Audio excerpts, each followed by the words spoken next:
How you feeling? How's your pain? How's my pain? Yeah. Pretty good. Feeling normal? Yeah. Okay. Are my cheeks still... They're a little swollen. They're a little swollen, but it looks good. Thanks.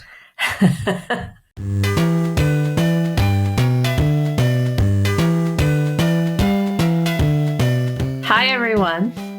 Welcome to episode 2 of Mom and Eric's podcast. Eric, say hi. It's called the Mom and Eric podcast, by the way. The Mom and Eric podcast. Welcome to episode 2 of the Mom and Eric podcast. Eric, anything you want to say by way of welcome to our second episode?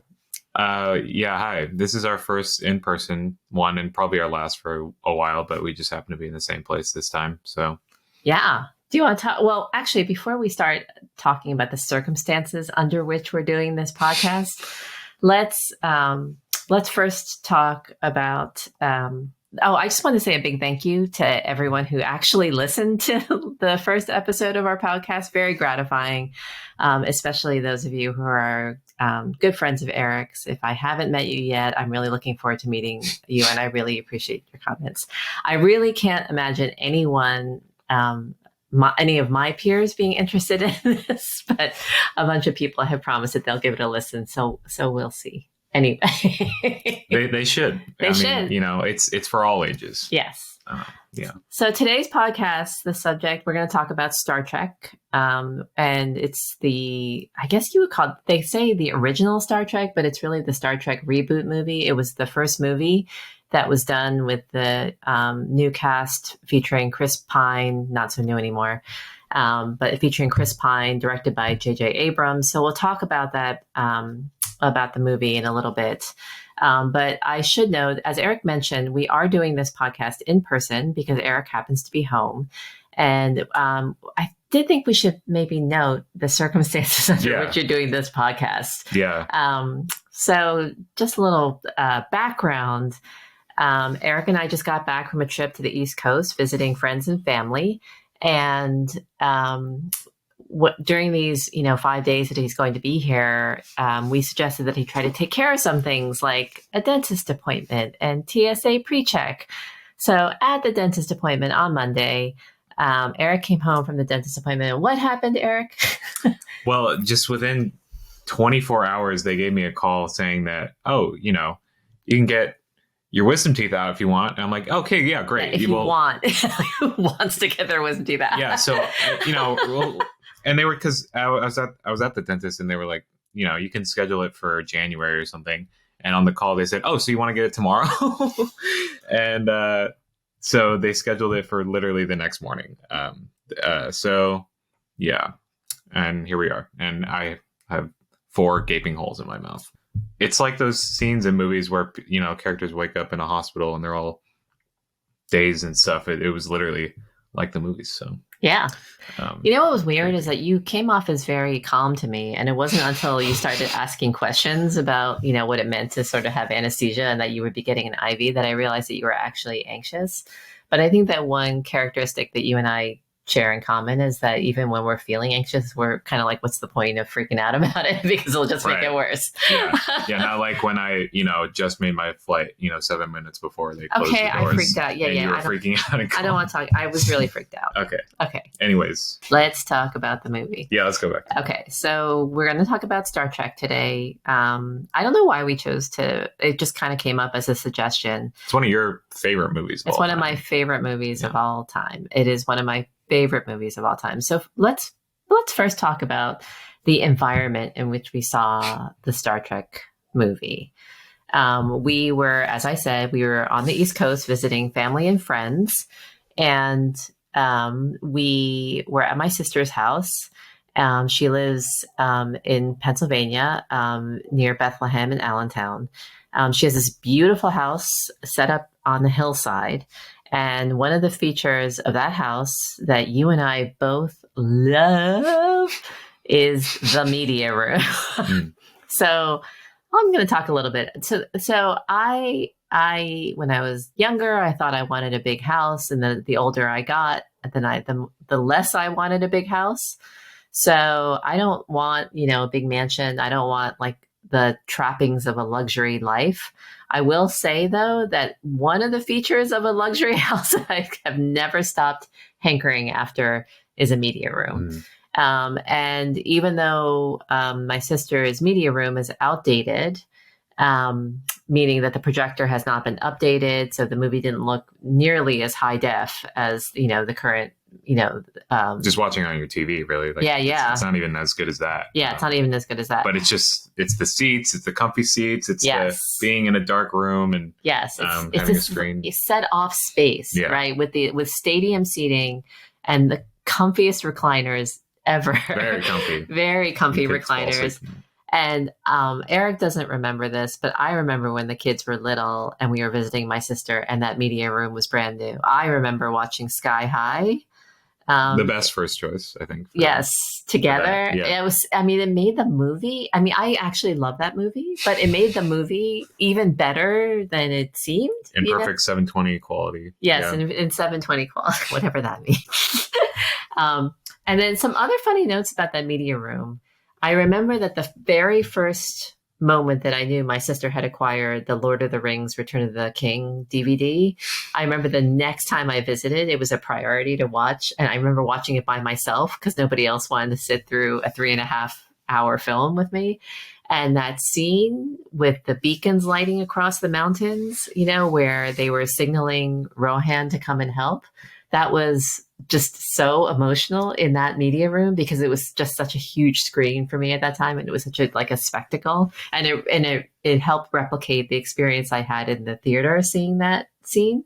And then the other thing, which I haven't told you about, Eric, is that I was reading my journal of the time that we were visiting my sister. We had to stay there for 2.5 extra days before we could fly back, and I watched Star Trek. It was noted in my journal that I watched Star Trek. And that probably was, that was probably I'd say it was the 7th or 8th time I had seen it.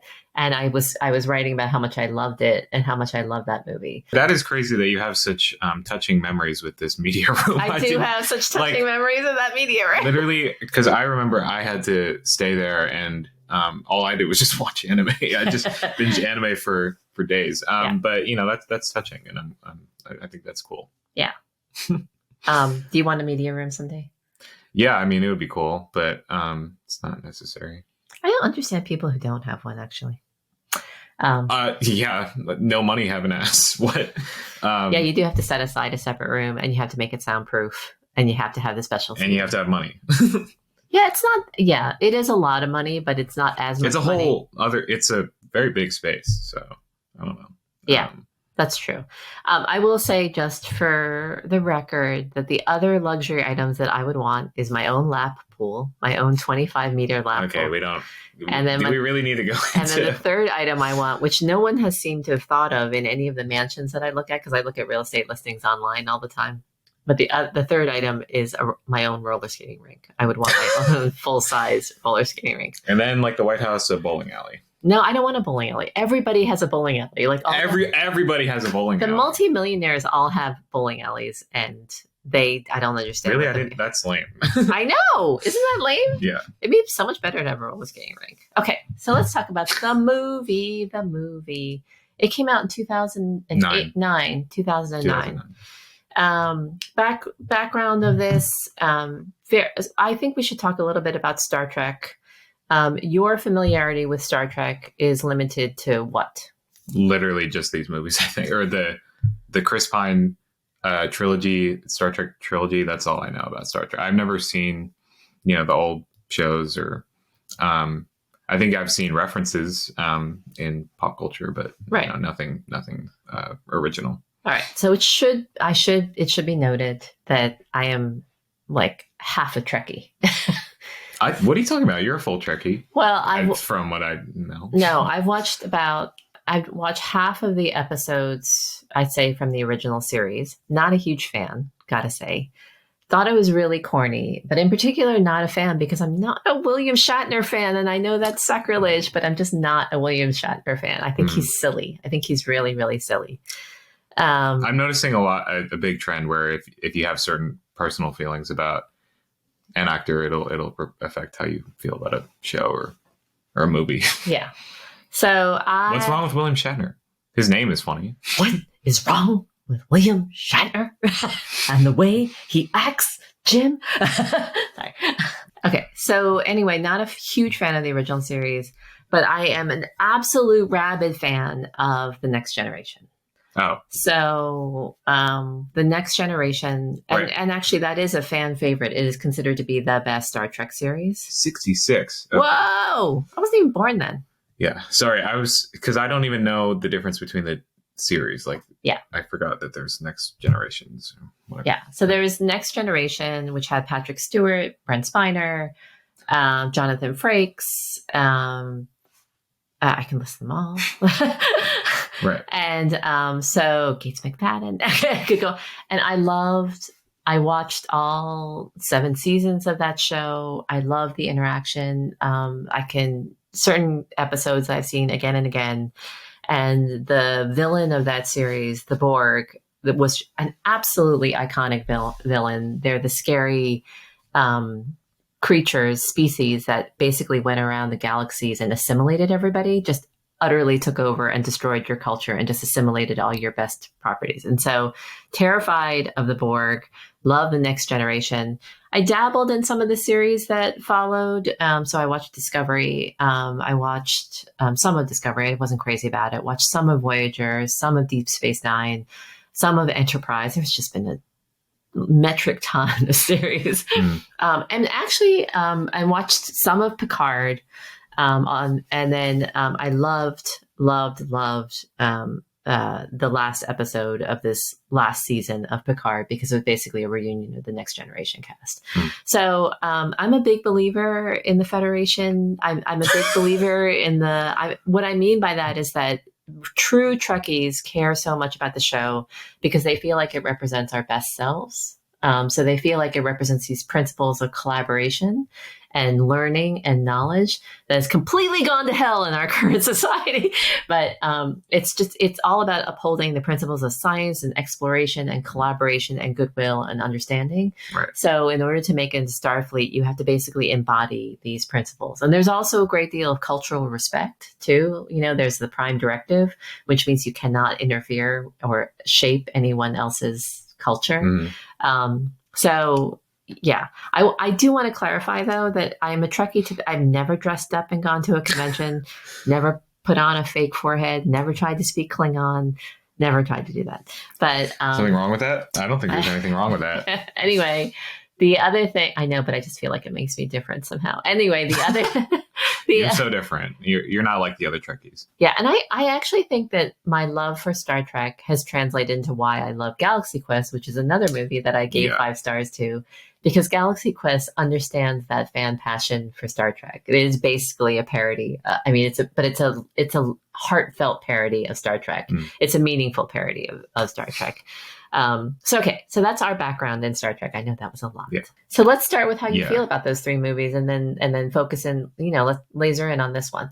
Well, I do find it interesting that you brought up what Star Trek is about for the fans, because that's probably where a lot of contention comes from for these movies with Chris Pine and Zachary Quinto. That's funny. Where did we see that? That was I forget where we saw that. It was a parody or sort of. Yes. Yeah, but because you talk about how it's about exploration and being open-minded, reflections of ourselves, where I really just see those new movies as just being good movies or good films, and it's really about the characters and the story, rather than the exploration. I think because they have that the famous monologue, the final frontier at the end of this first movie, and I was like, really? Because you guys didn't explore at all. You just kind of had to deal with this other shit.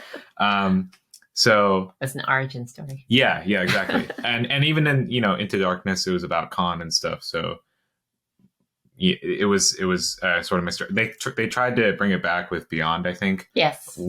And they kind of fell flat because it just felt like filler bullshit. And so they were just good movies to me. And I really loved knowing nothing about Star Trek. The concepts are really cool, and the futurism is really cool. I think it's really fun to think about what society would actually look like in still keeping bureaucracy and Bureaucracy. Bureaucracy.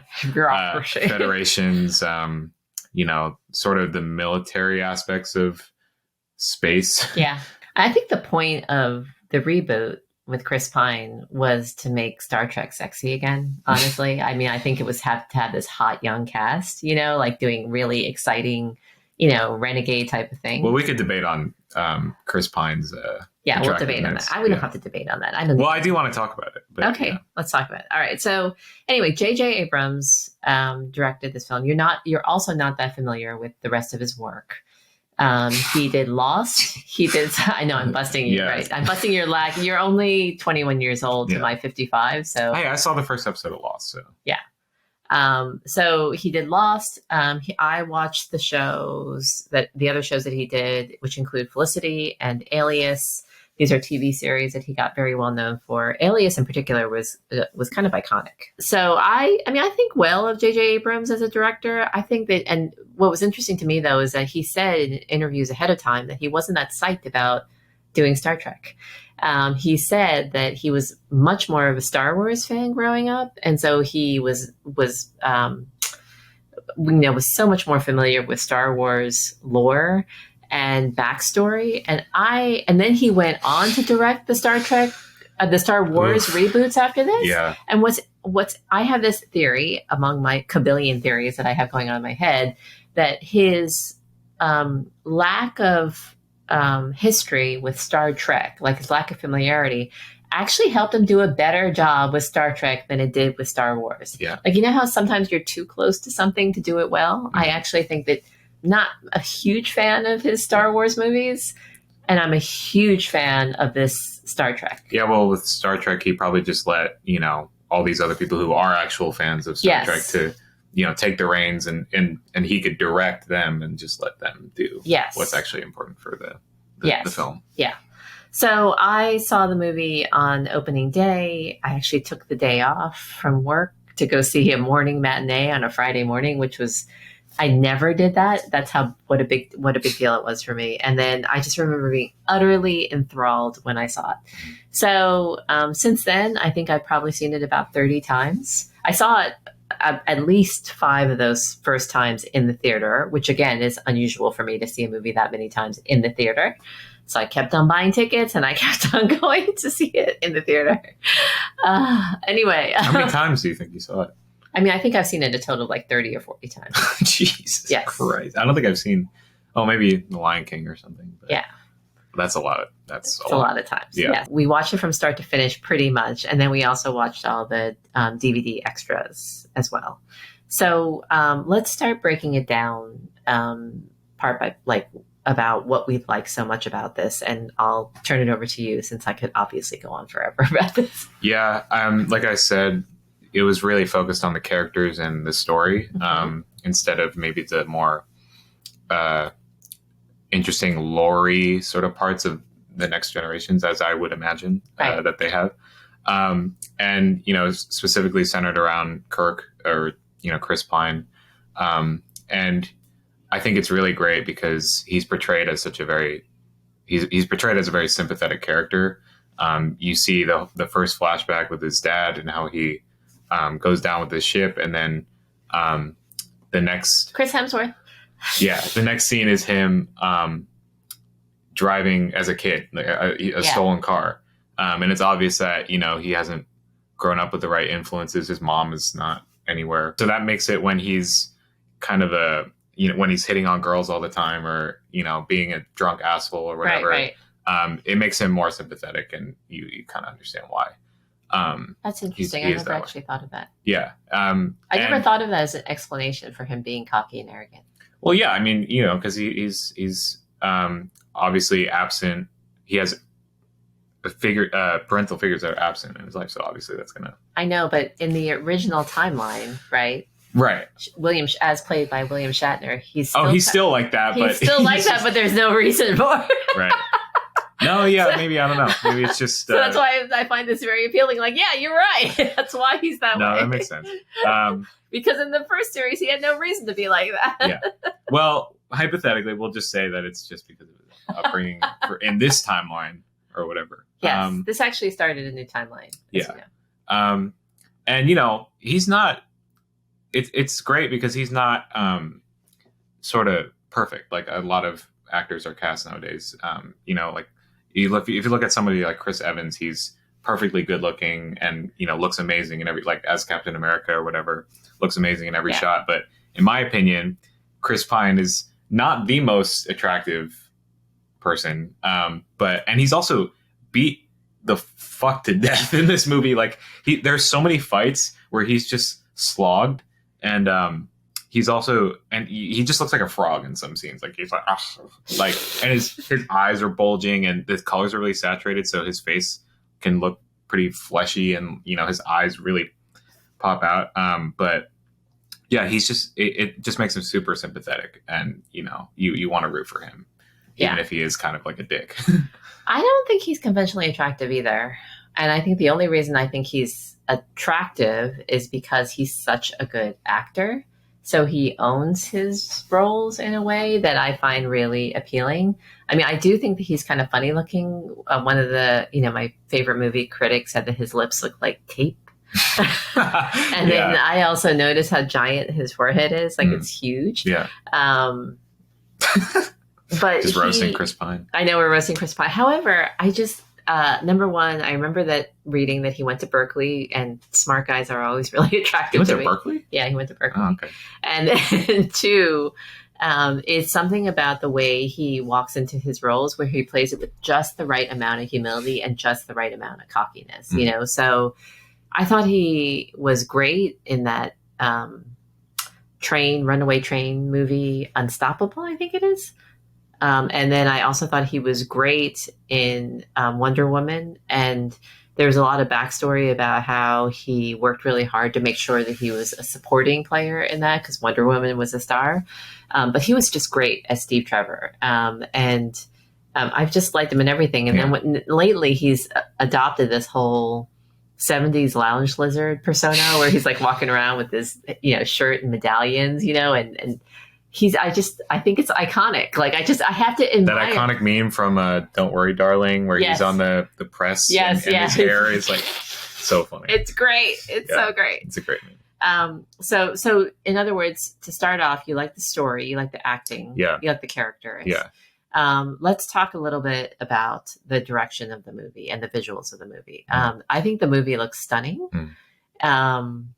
And we can talk about visual effects now or later, but one of the things that I was taking a note on when we were watching it this latest time is there's an interesting juxtaposition constantly between really close-up shots and really far-off shots, and all of them are very beautifully framed and shot.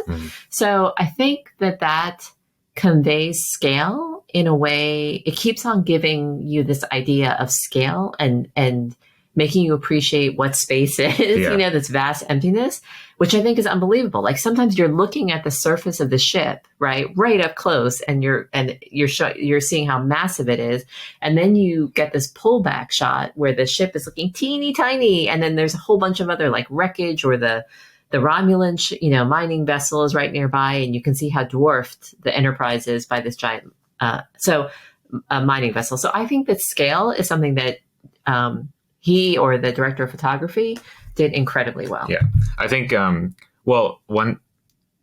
the VFX is being used for an intent, or or something that's very purposeful for the story and for understanding the world.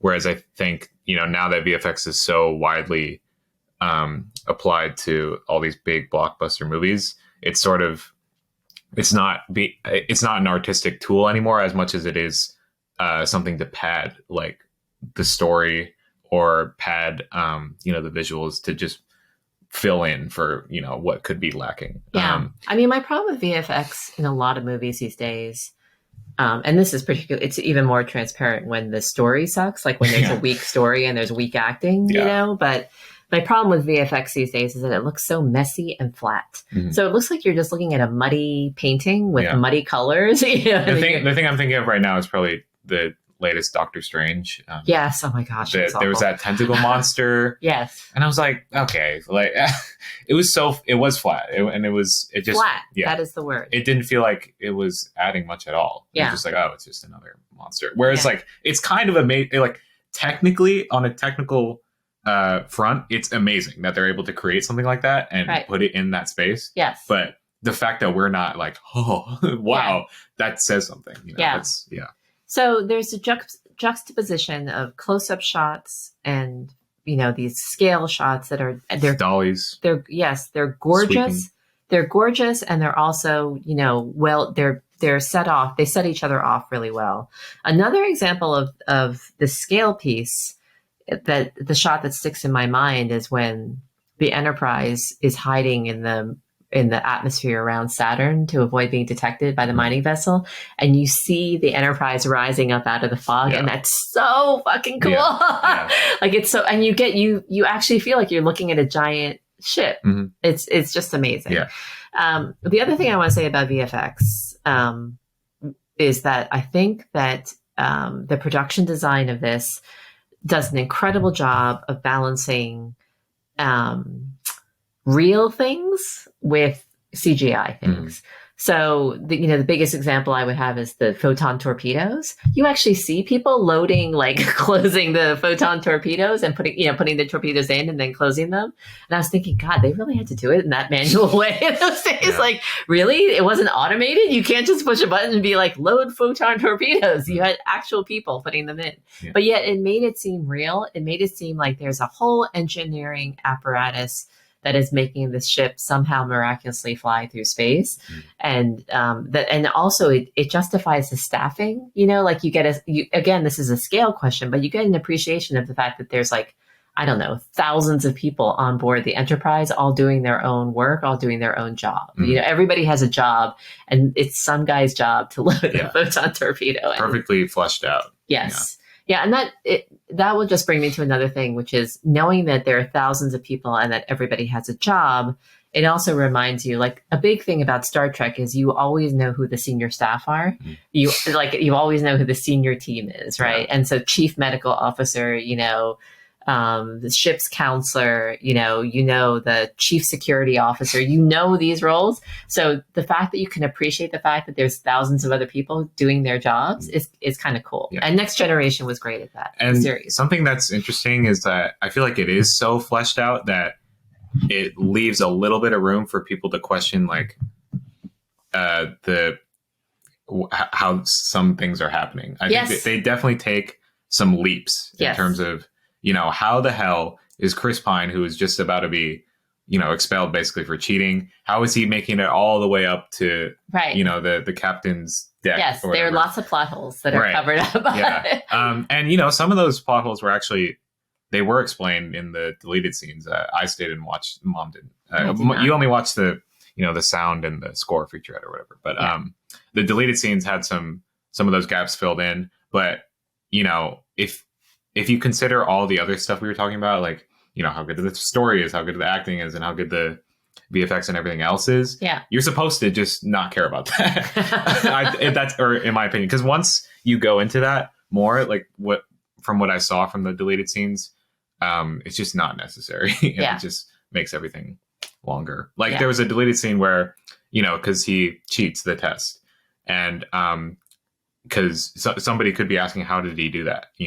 And some of the deleted scenes were, it was an extended scene with the green girl that he was hooking up with, where he said, by the way, can you just make sure to open this message I send you at 3 p.m. tomorrow? And she's like, yeah, for sure. And then in the test scene, they do the whole test, and then there's just a shot of her going up to this tablet and then pressing an open message. Oh, interesting. And then it's just Chris Pine. I keep saying Chris Pine. Kirk saying, I'm sorry. And then it just glitches and then the whole thing falls apart. But in the deletes, they cut that out. And so they just had this test, work magically like it was supposed to. So it was just this side plot that nobody really cared about so him and the green girl. The plot hole. Yeah. And because there was one other deleted scene later, which was he goes up to a green girl and he's like, listen, I'm so sorry. I just want to say, like, I know I used you, and that just wasn't cool. And then she was just like staring at him blankly, and then he says, "You're not the same green girl, are you?" Like, you're not. What's her face? Which is kind of funny, but also I think it was just totally distracting from what was actually going on. But funny. That's why I love deleted scenes, though, because it's just unnecessary shit that they don't need for the actual movie. Yeah, that shows good discipline, actually, in editing. Yeah. Your specialty. Right. Let's actually talk about pacing. I think that the pacing of this movie was spot on, because I think that it went from super high octane action to like moments of real human connection and conversation. Yeah. So the scene in the bar was definitely like human interaction. He meets Uhura for the first time, right? And then the scene, where they space jump and land on the drill, that's super fast-paced action, right? But then you also have moments that the action pauses to take into account what's happening to Vulcan. So that you actually so in other words, the pacing helps you build the emotion so that you start feeling like, that's why I always do Chekhov's statement where he goes, "How long do they have?" And he goes, "Minutes." And so I always do that, because in that moment, there's a pause, right? And he goes, "Minutes," right? And then you suddenly realize this awfulness that's crashing over, this awful realization that's crashing over Spock, and then he races to go and save, his parents.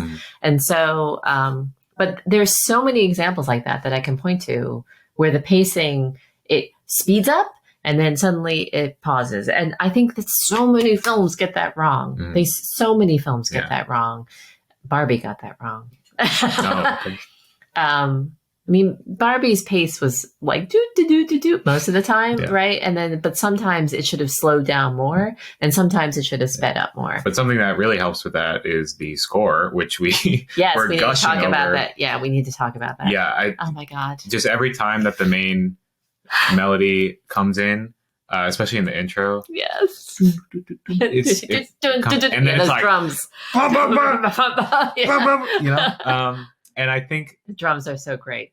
You can actually picture the people in the orchestra like going, blah, blah, blah. Yeah, it was a full, we watched that featurette about the score, and it was a full orchestra. When was the last time you maybe saw that or saw a huge full orchestra for just a film? I think they do it all the time on films. Yeah, but I mean, lately, I feel like I get the feeling that they just cut the budget a lot of the time for that. Maybe. Because it's a lot. That's so many people you have to pay.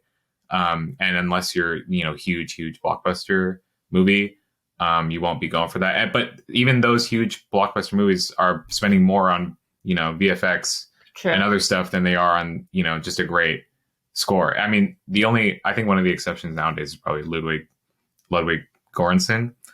He's just one of the best. I think Hans Zimmer gets a full orchestra. Oh yeah, okay. That Hans Zimmer, yeah. I think Alan Silvestri gets a huge orchestra. Yes, those are big names, and they do really great things. But then again, you have something like Shang-Chi. It's just a guy who's like has a. It's just a guy. It's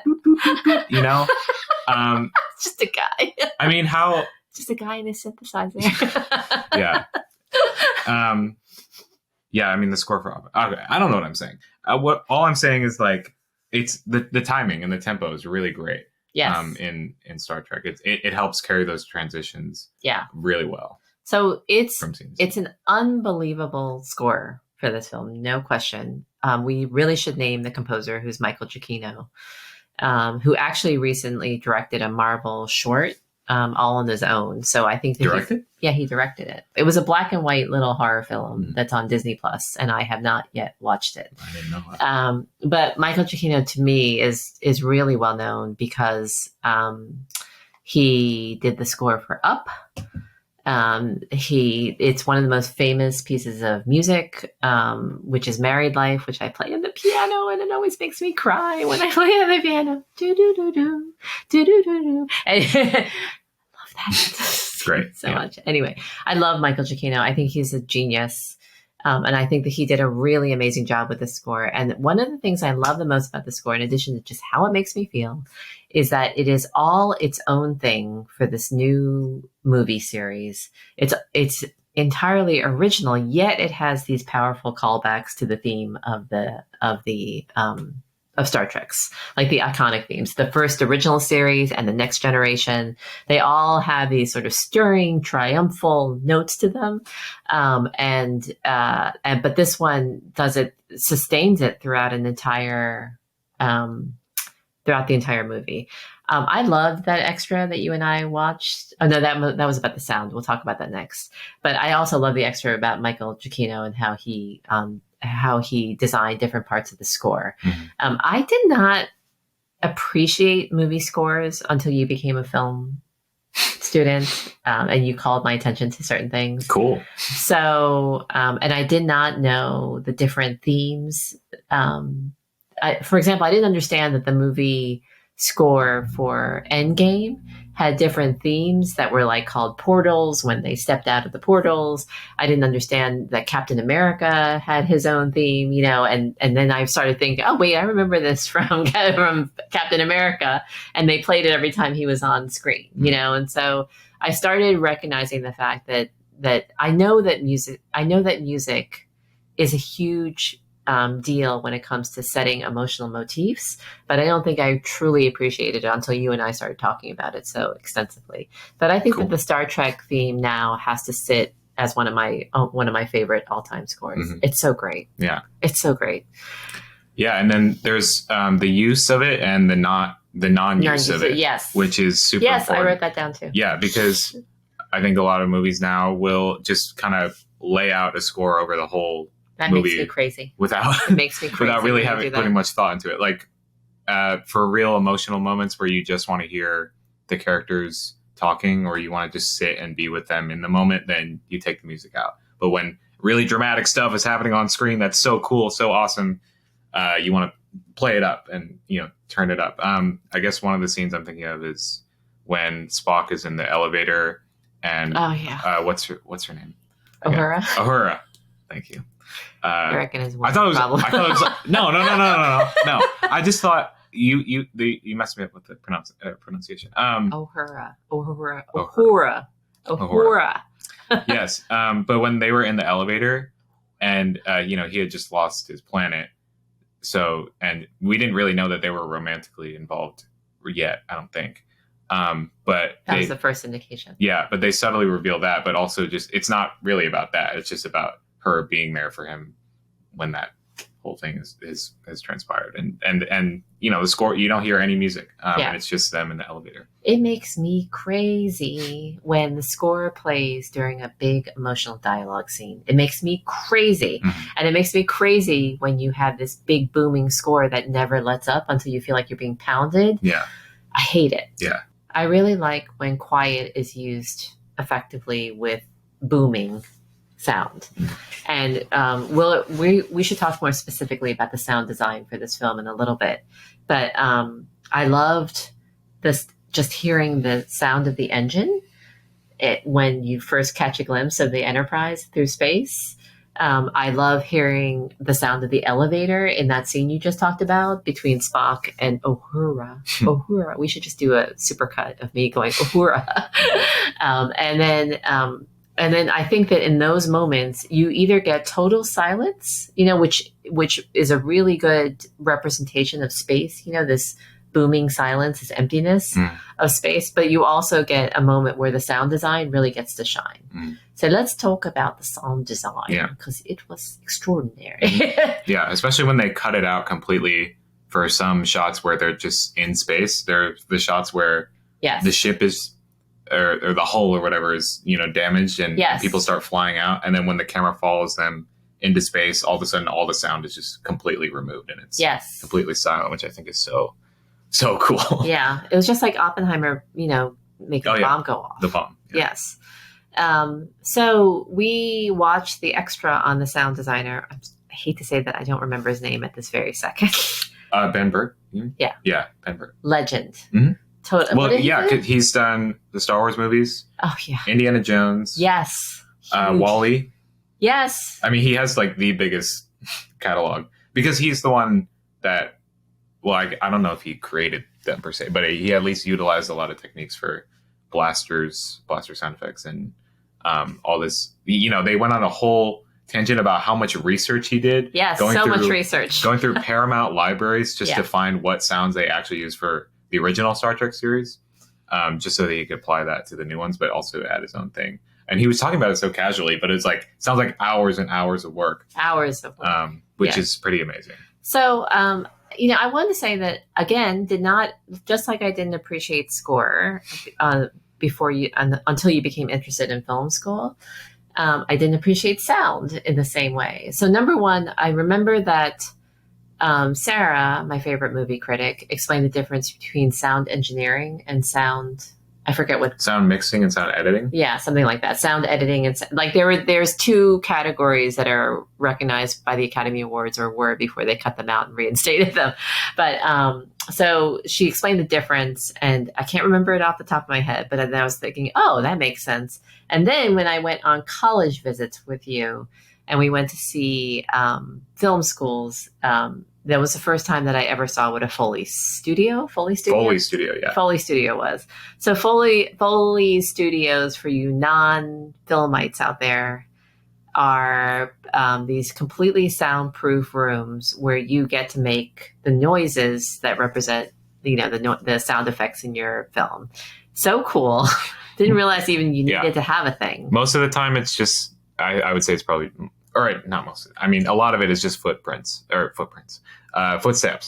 And so you'll see a lot of videos of Foley artists in a room with, you know, like a brick floor. That's just a very specific allotting for that. And they'll go like this, they'll hold their hands up so they can be balanced. Yeah. And they'll watch the cut on the screen, and then they'll match their footsteps. It looks really silly, but it's, you know, artistic genius at work. Do you need to record those in a studio because your microphone still pick them up when you're actually shooting the scene? Right. Okay. Because, like if you are shooting the scene, the guy is actually walking on a... Yeah, because, well, they have the microphones completely focused on the person speaking. Okay. And a lot of times it's much easier just to get somebody else to do it, you know, later in the post process. Yeah. It's very nerdy, but it's kind of cool. And, you know, watching this DVD extra of Star Trek and this guy, Bert, the passion and the craft that he brought to every single sound effect. He did all the research in the Paramount archives to look for the sounds of the blasters and the sounds of the elevator and the sound, even of the sound of the transporter. I mean, these are sounds that are highly recognizable by people. And oh my God, it's such a bummer that they haven't invented transporters yet. Yeah. It would just make it so much easier, for example, for you to visit home from college if we could just beam you up that would be cool. From Orange to Northern California. That would be so amazing. Yeah. We don't even have a high-speed train. It's just lame. It's just lame. Yeah. So anyway, so that was a really fun featurette to watch. Yeah. And I think that the sound was gorgeous. Like even on my, you know, even in the dated media room, the sound still sounded amazing, you know, and I love the sounds of the ship through space. I love the beep, beep, beep. I love the sounds of just people like touching the screens. Yeah. Oh, and when Sulu first hits the warp engine to go take off, I love the fact that they made it actually sound like something like revving, you know. And it's so funny because in space you wouldn't think that those things matter, but they kind of do. It makes you feel again that these things are real and that they're being powered by something. Yeah, it's not just you know, the footsteps that, you know, they fill in. I mean, it's a whole like tree of jobs and sort of different allocations for how they make the sound all come together, because there's the Foley that actually produces the sound that'll go on after they've already shot it. So that's not just footsteps, but it could also be, you know, the blaster sounds. They, you know, Ben Burt famously uses a slinky from a ladder. It's just like the weirdest contraption ever. Yeah. But it's just a ladder, and he hangs the slinky, and then he just kind of dings the slinky in different areas, and it just somehow makes it sound like a blaster. So they'll produce. There's, you know, Foley that produces those sounds, and then there's people that mix the sounds, sound mixers, and then people that edit the sounds to be, at the right times and stuff.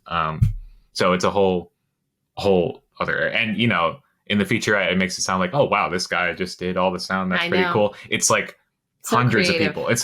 It's tens of hundreds of people, whoever's working on it, which is crazy. So, so many things that I loved about the film. And then finally, before I talk about the detracting points, I will talk about the casting.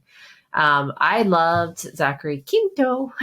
Quinto as he's the best. Actually, actor they could have found for Spock. The whole Vulcan planet is just, actually, what it's called the Mom and Eric podcast, by the way. The bully scene is so funny. Yes, I also still live long and prosper. Yeah, when he says to the council, live long and assholes. prosper.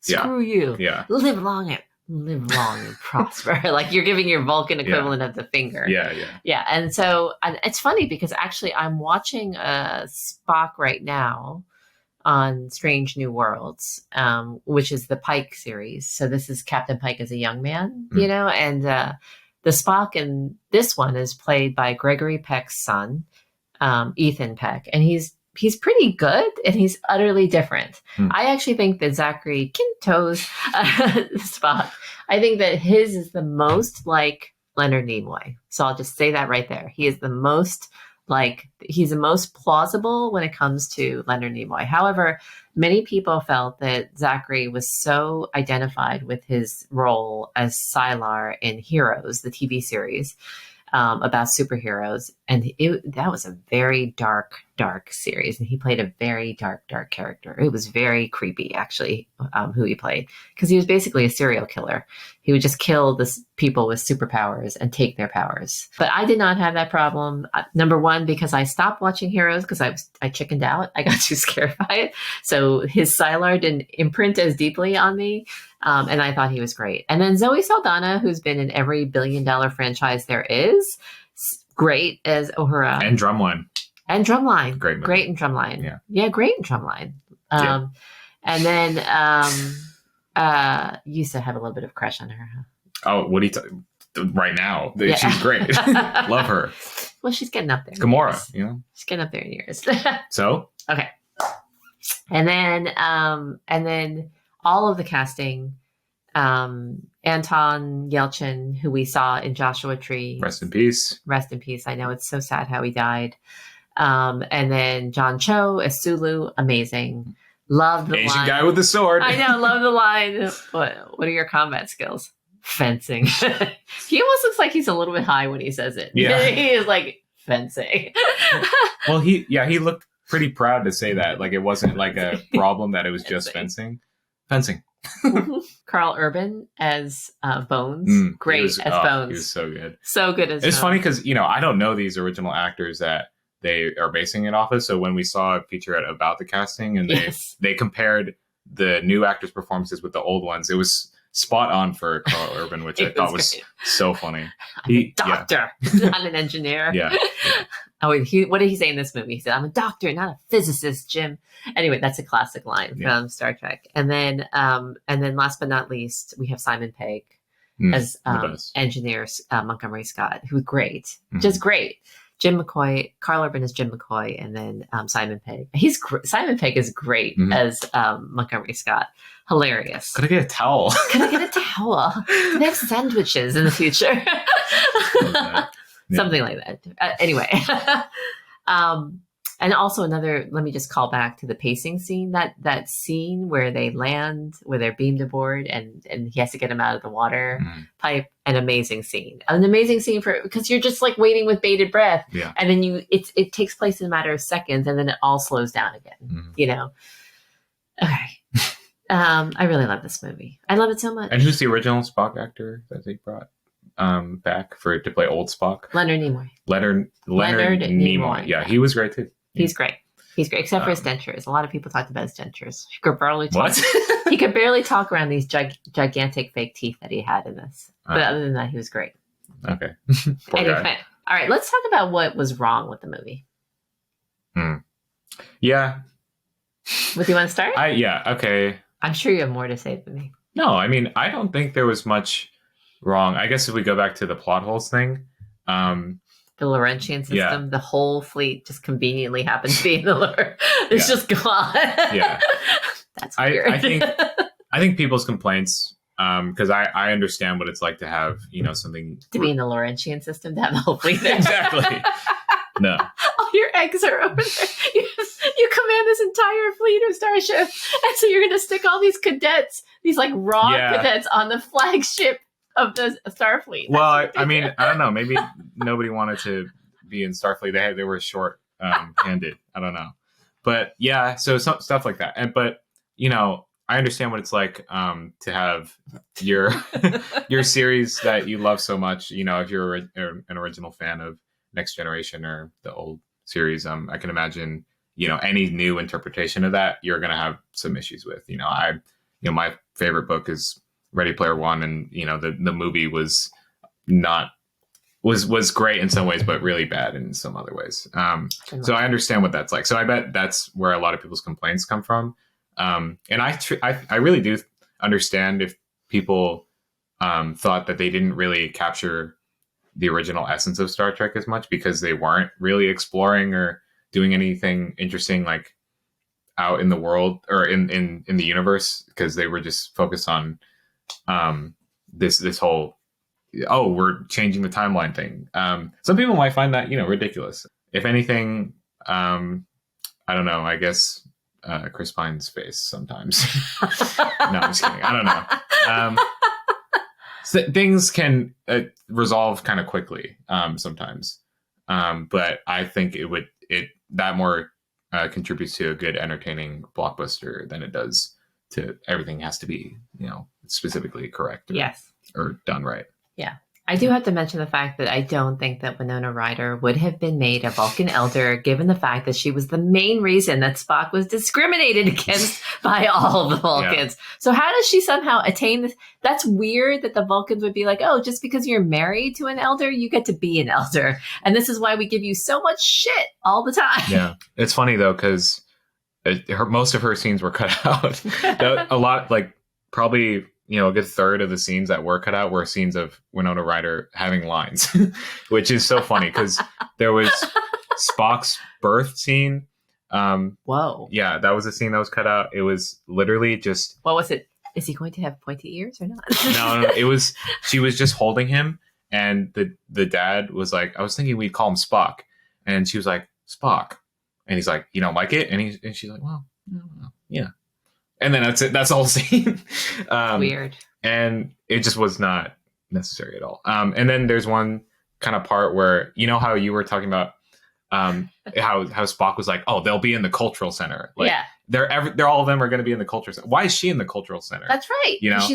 He said the elders will be in the cultural center. Yeah. And there she was. Well, one of the scenes that was cut out was the dad just going up to her staring at, come with me. the disaster. Yeah. Hey, come on. We're going. That's literally what it was. No. Yeah. Are you lying? I'm not lying. No.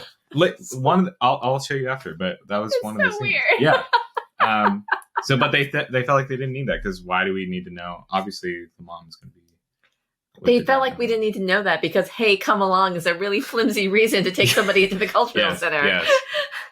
That's like Dad saying to me, by the way, hey, do you feel like coming into the office with me one day, even though you don't work in my place and now you have a completely different job? Yeah. It's weird. It's weird. Yeah. All right. Well, what were your issues with the movie, if you had any? Well, because you gave it 5 stars, so I was surprised that you're even bringing it up in the first place. Well, the plot holes are big. The Winona Ryder, I mean, her being in the culture center bugs me every single time. Okay. Every single time. Right. And then but you're right. I don't have many. I think it's almost a perfect movie. And I think that the things that are great about it eclipse the things that, that are plot holes, And so for me, it's a near perfect movie. And as you know, I don't give that many movies 5 stars. So it was a very worthy reboot.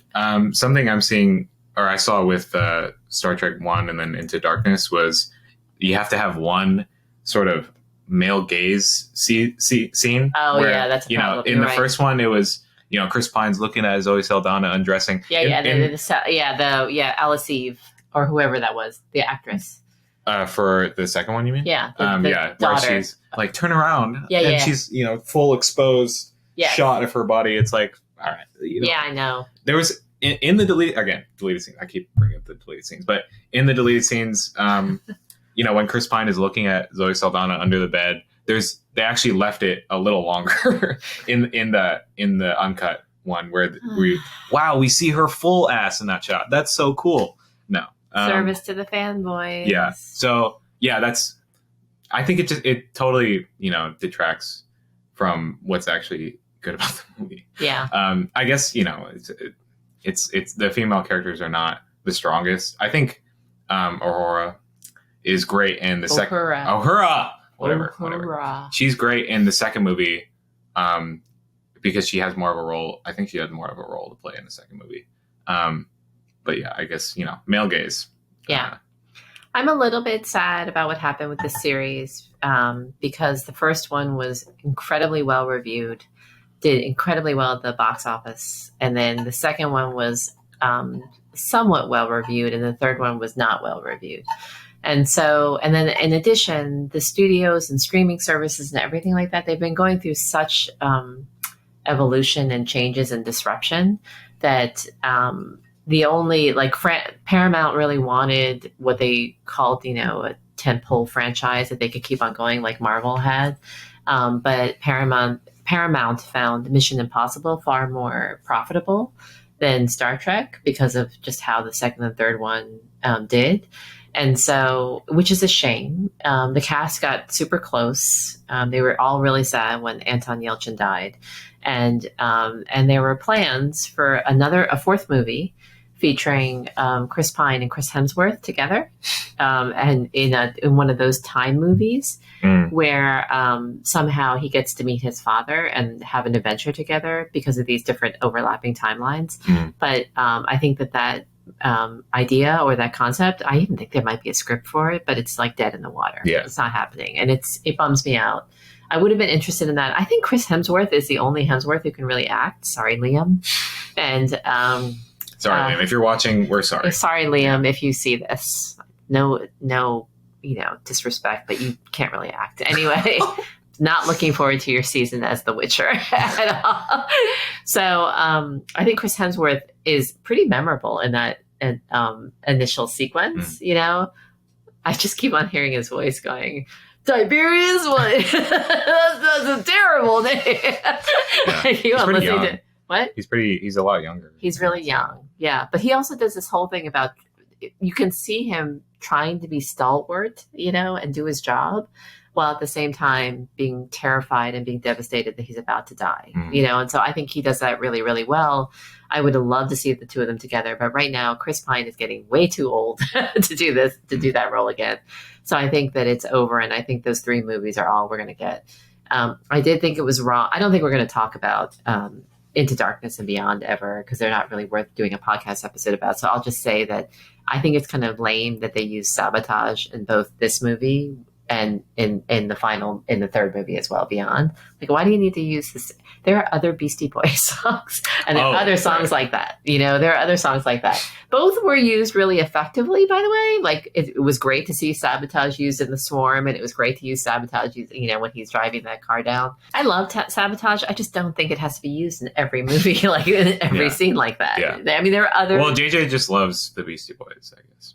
Yeah, I mean, The Matrix also uses all the Rage Against the Machine songs, and I think that the Rage songs are used really, really well. But you don't need to use that same Rage song in every single one of those action movie sequences. So, but overall, yes, this is one of my 5-star movies. It's one of those movies that I can watch again and again and again and again and again and never get sick of it.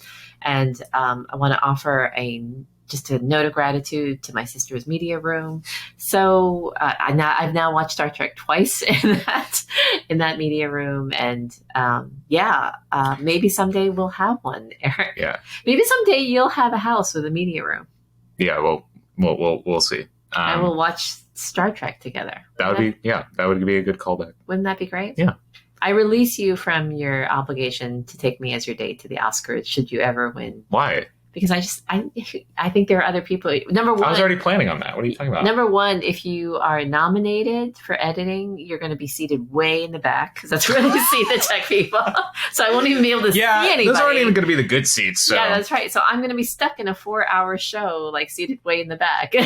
But you'll get to be there. Wouldn't that be cool? I heard that it's like interminably long. It feels interminably long. Oh my God. All right. Is there anything else you want to say on Star Trek before we close? This was fun. Not really. I'm curious to know. Just so really fun doing this podcast because I didn't really hear you talk much about comparing the old Star Trek series to, or I mean, because you love Next Generations. What you say to people that didn't see it or didn't see how this new version of Star Trek was actually great. I think it's an apples to oranges comparison because one is TV and one is movies.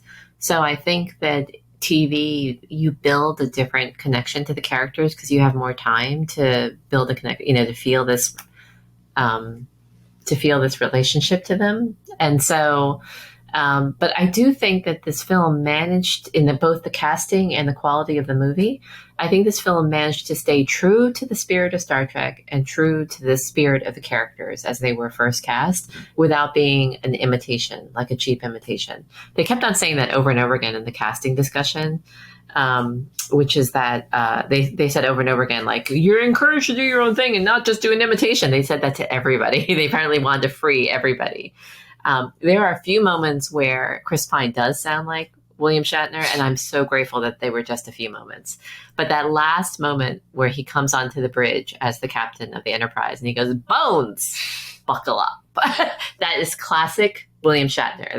That sounds exactly like him, and I'm so grateful that it was so lightly used. Yeah. But anyway, but I think that the spirit of Star Trek and the characters they stay true to, but otherwise I think it's apples and oranges. And then the other thing that I think you can't help but avoid is that in this new timeline, the original show debuted in the 60s and everything looks so cheesy by comparison. Yeah. And back then people thought it looked so cool. They thought the design was, and it looks very mod, like in the 60s sort of mod style, but it looks so cheesy by comparison. One of the this design is so sleek and updated. They even managed to make their little blasters look kind of cool. And in Next Generation, the tricorders looked just like dustbusters. Like literally, you could pick up a dustbuster, what the handheld vacuums used to be, and you could just pretend that it was a tricorder. It would be a great costume. So it looks so different. One of the things that I think is a little bit puzzling about how modern and sleek everything looks is that the lights are insanely bright on this bridge. Like there's all these bright lens lights. flares. Lens flares is a J.J. Abrams trademark. Oh yeah. Yeah, Sarah's really annoyed by it. She says it's his most annoying trait as a director. But in asking me what I would say, anybody I know who was a Star Trek fan like me went out of their way to see it, and then and loved it, mostly loved it.